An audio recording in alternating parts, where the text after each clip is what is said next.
titre de champion paralympique à Barcelone en 92, l'atteinte de l'objectif final qui était vraiment d'être à la fois champion paralympique mais aussi numéro 1 mondial de tennis de table en fauteuil roulant.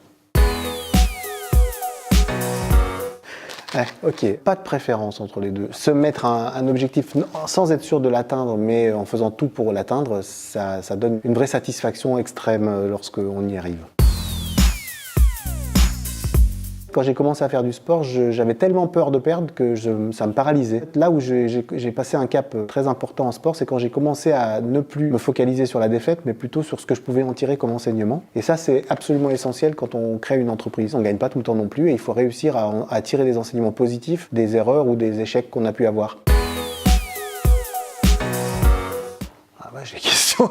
Pour moi, l'instinct, c'est finalement peut-être la résultante de l'expérience. L'instinct, par exemple, dans le sport, va être fondamental. L'entraînement, par exemple, va permettre de répéter tellement ces gammes qu'à un moment donné, on va avoir l'impression que c'est de l'instinct, mais en fait, plutôt que de l'instinct, c'est de l'automatisme et de la capitalisation de l'expérience. Et je crois que ça, c'est vrai dans le sport, comme ça peut être vrai dans l'entreprise. Avec une personne handicapée, il est possible que cette personne ait besoin qu'on adapte son environnement. Et si l'entreprise n'est pas prête à faire cet effort, ça ne va pas fonctionner. Manager, par exemple, une personne handicapée, c'est juste manager quelqu'un de différent. Donc finalement, c'est juste manager.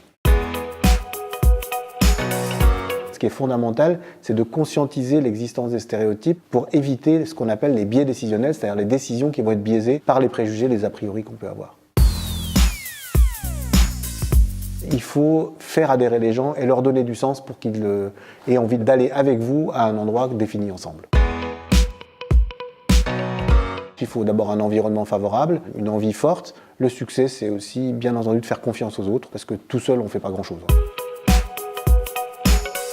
On doit avoir le droit de se tromper, on doit avoir le droit de perdre, et non seulement on doit avoir le droit, mais on doit perdre et on doit se tromper, parce que c'est comme ça qu'on avance.